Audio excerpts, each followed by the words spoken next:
Figure it out. Hello, this is Adam Koralik with Flying and Eating. Today, let's go somewhere and do something, and make sure to like, comment, and subscribe.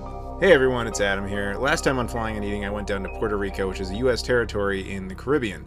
Of course, I ate a bunch of stuff, and I also checked out a lot of things, and I had one of the worst sodas in the history of my life. It's something called a Malta India. Don't ever drink that. But today's adventure is going to be a little bit better. Hopefully, we're going to start off by going to the beach.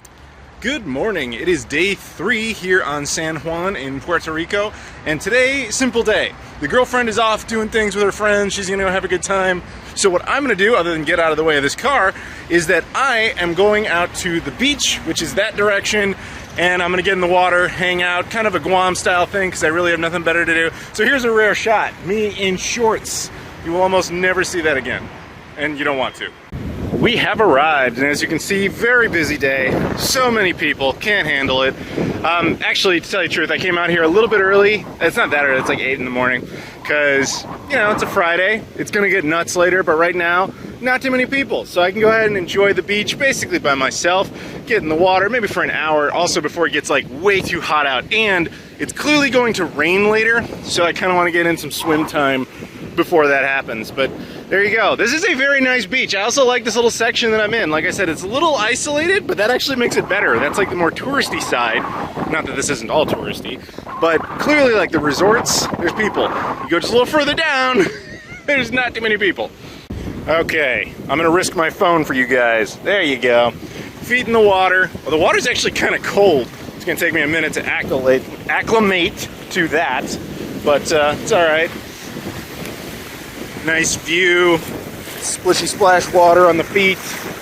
I'm not gonna go a whole lot further without destroying my phone, but yeah, there you go. There's a nice view from the water outward. Proof I was actually in it. And my shoes, those are my shoes, and they are gonna protect stuff, because as Jerry Seinfeld told us all, if you put your valuables in the toe of your shoes, no one ever checks. They check the heel, they move on. Not that I have anything valuable there, but yeah. I just got out of there. I was in there for like at least an hour. So it's nice because it's choppy, but like good enough choppy where it just kind of smacks you in the back. I like that. I enjoy that. Maybe that's not for everybody. It's not like calm like in Guam where you basically didn't get waves, but this also isn't really like surfer waves. It's kind of in between. I like that. You make a little game out of it, riding over the waves and stuff like that. Although, here's an amusing thing. You can see almost nobody is in the water. Maybe a couple of people. I guess to locals, the water is very cold right now, because every time I see somebody go in it, they're like, ah, and they run away. Being from Chicago, this is like tropical paradise to me, so I was in there with no problem. A lot of people staring at me, probably because I'm fat, but also because like, why are you so deep in the water when it's this cold, dude? Because it's perfect. It's perfect for me. So a little side story, I didn't have a towel, and I didn't have a foot wash, but I didn't want to get my socks ruined, so I did this little hopping dance. I would rinse it in there, then like hop back, throw my foot in a sock, which was really hard, then put it in a shoe, and then go back and forth. But I did it! I did it! Anyway, I had a great time here. My hair is a little bit of a mess, whatever. I'm gonna go back to the hotel, take a shower, all that. Then, let's go get some food. That's like half the name of the channel. Let's go do that. Oh, I also want to throw this out here, and this is not a joke. People think this is a joke, but it's not a joke. So these are coconut trees. Obviously, you can see them up there. Coconut trees are actually surprisingly dangerous. Like, don't ever really go under them, because there is a very decent chance a coconut could hit you. And if it does, you will die. Like, just, that's, I know it sounds like a comedy bit or something like from a cartoon, but no, that's a real thing. They warn you about that a lot of time. Like, you know, I think I was in Yap in the Federated States of Micronesia, and we had this tour guide, and he's like, everybody comes here, they're afraid of sharks. He's like, I've been a tour guide for 20 years, never seen anyone get attacked by a shark. He's like, I've seen a lot of people get killed by coconuts thinking that they were harmless. So that's a real thing. Just be careful around coconut trees. Only now do I find this little foot wash. Damn it. That would have made life so much easier. Okay, I have been cleaned up, I've had my shower, I've washed all my things. Now it's time to go get food. Unfortunately, I was in the water so long that it's now like 1 o'clock, which is way past like the heat time. Like, we're no longer in the mellow heat, we're now in like the real heat where the sun's gonna come get you. And I haven't eaten anything yet, so even though I don't typically like to repeat restaurants, I'm gonna go to that one in the first video where I had that great little sandwich thing. I don't even remember what it's called. I'll show you right here. That thing was amazing. I'm gonna get a couple of those, but just like different ones, and we'll just make the best of it. I am back with my food. I got a beef and cheese empanada, and I also got, and forgive my pronunciation, a pionono. This is cheese, ground beef, plantains, sweet plantains. There's probably beans or something else in there, I'm not totally sure. And then we have our garlic sauce and our cilantro sauce. So I know this place is great because I was here the other day, but yeah, I'm gonna enjoy this. This empanada is really good. If you're looking for a description, this is not going to sound like a great one, but it almost feels like a fried taco. As someone from Chicago, I think that's the best description you're going to get out of me. Muy bien.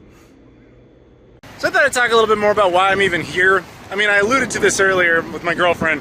She wanted to come here. Simple. But there's a little bit more to it. So you guys probably don't know about this about me because I don't really talk about it that much. My girlfriend and I have been together for 8 years at the time I make this. But she lives in Portugal. Yes, long distance relationship, but it actually works. In fact, because of the pandemic, I hadn't seen her in 3 years. Sucks, but whatever. So she finally got to come over, and she was like, you know, I'm in Chicago, right? It's cold. You know, she's like, I want a tropical place. Could we please go somewhere nice?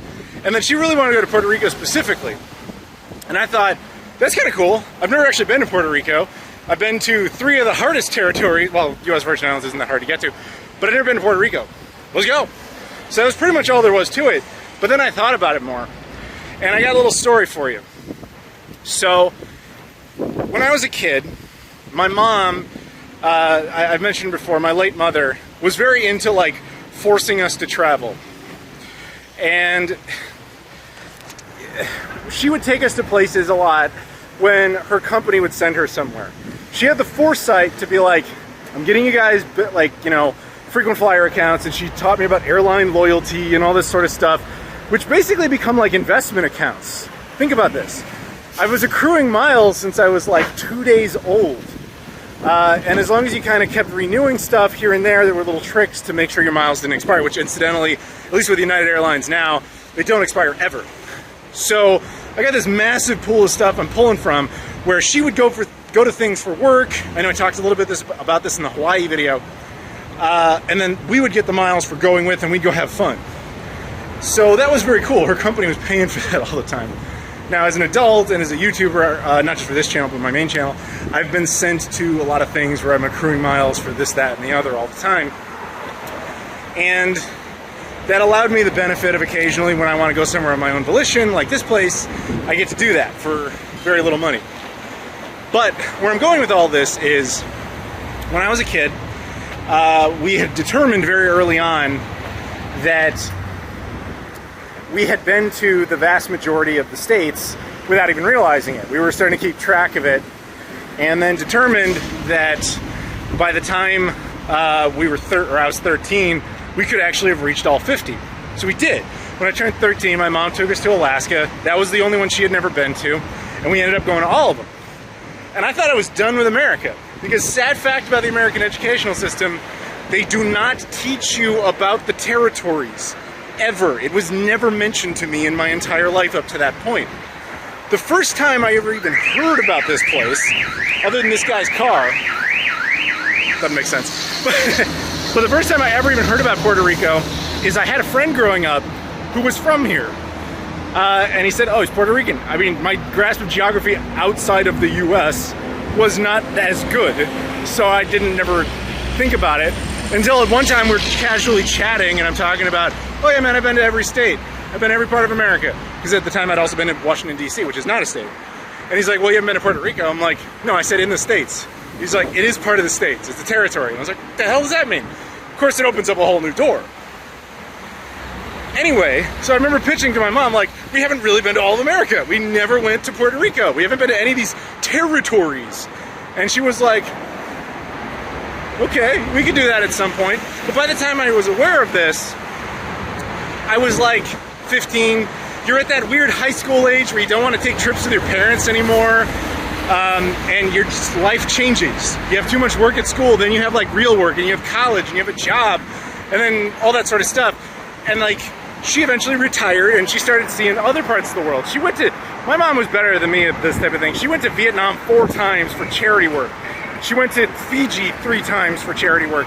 Like, she was going to far-flung places. But ironically, aside from Guam, which I took her to, she had never been to any of the territories. Sirens. So, in a way, I am kind of completing this original task that my mother and I had as a goal together. As I showed you guys, we did Guam together. I've been to CNMI, Saipan specifically 3 times now. I went to the U.S. Virgin Islands, you guys saw that. Now the biggest one, Puerto Rico. The only one remaining is American Samoa, which I'm not gonna lie, I'd love to go there this year, but getting there is a pain. Like, there's only a Hawaiian Airlines goes there.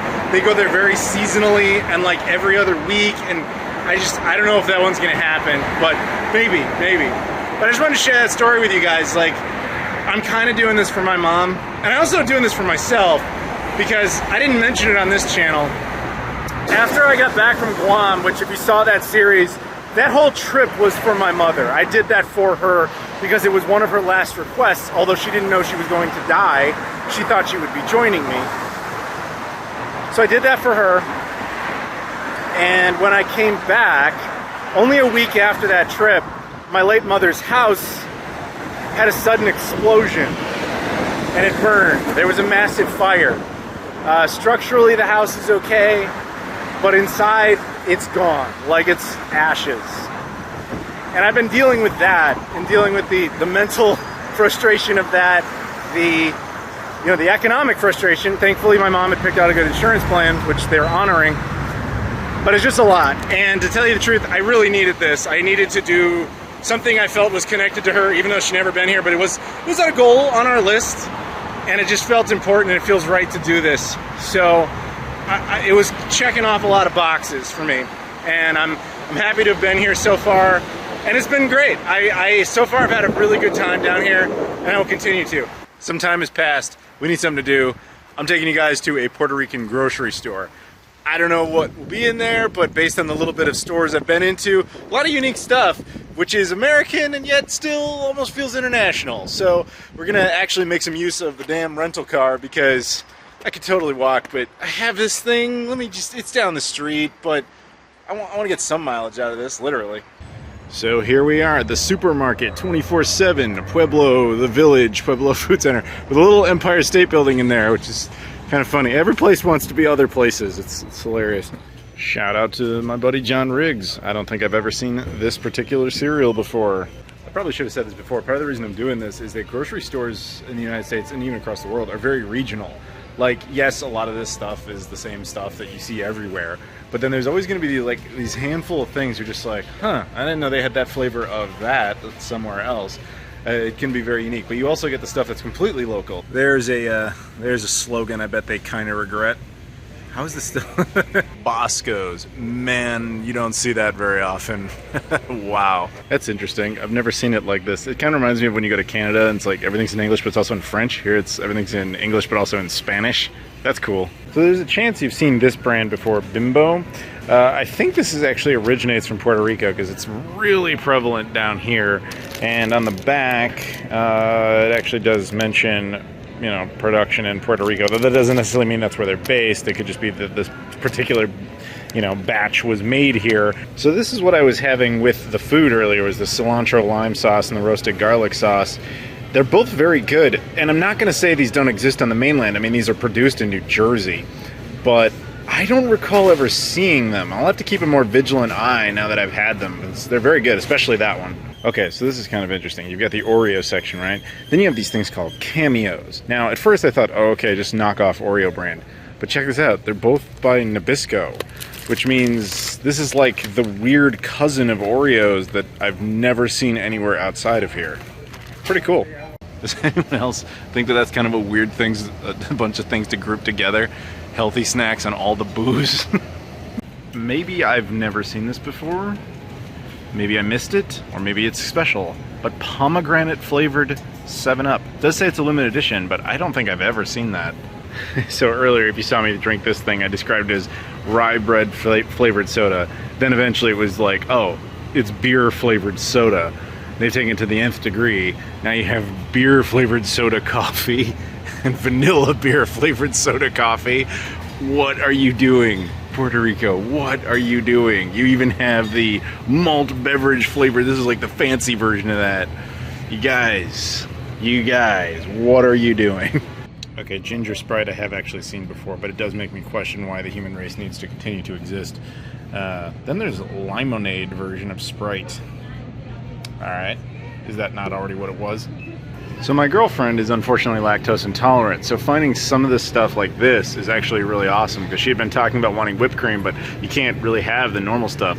Although Ready Whip, to their credit, does make an almond one that's good. But this is like perfect, you know, it's exactly what she wants, plus she loves coconut.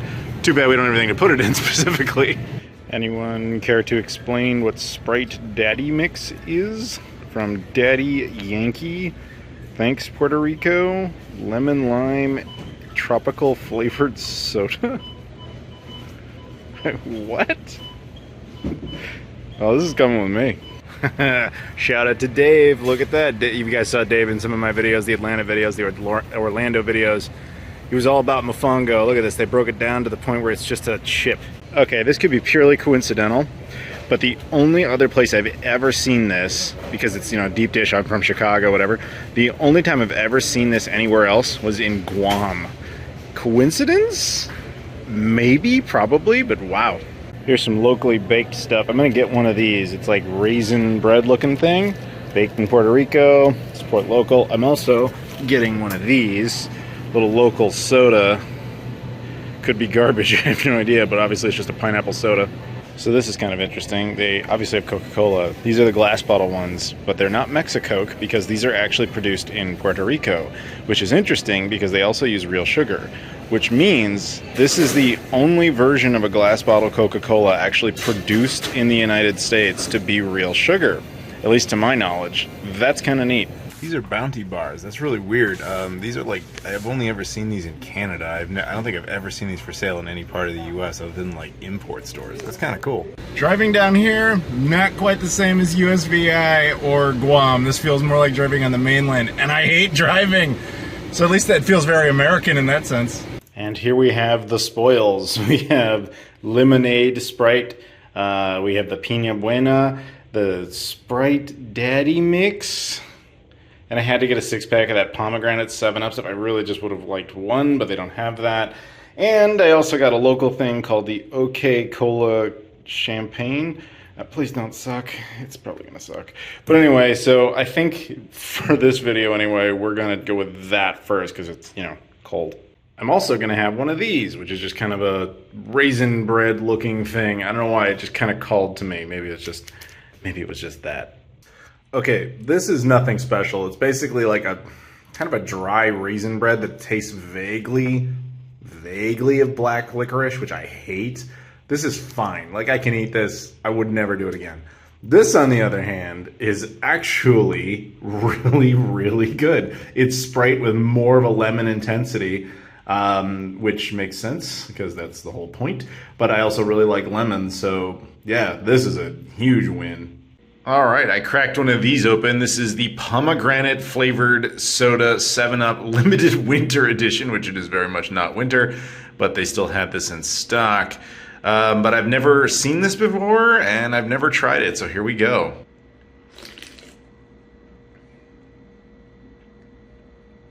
It's good. It's very Christmassy. I mean, that's appropriate. That's probably why they picked it for that. It's not going to sound like a good description, but it almost tastes like perfume smells, but more palatable for someone to drink and not to smell. It is more pleasant. I can't quite put my finger on it. Obviously, it's supposed to be pomegranate, but it's good. Actually, yeah, this is not bad at all. And that'll do it for this episode of Flying and Eating. Thank you very much, everybody, for watching. Please stay tuned to part 3, where I'll be going to Old San Juan, which is like the traditional part set up by the Spanish as originally as a fort. I'll also, of course, be eating some seriously insane pancakes. You guys, wow, just can't wait. Anyway, thank you guys very much for watching. Please like, comment, subscribe. As always, hit up the social media stuff in the description: Twitter, Instagram, Facebook, Discord, Patreon, etc. Thank you very much for watching, and I'll see you all later.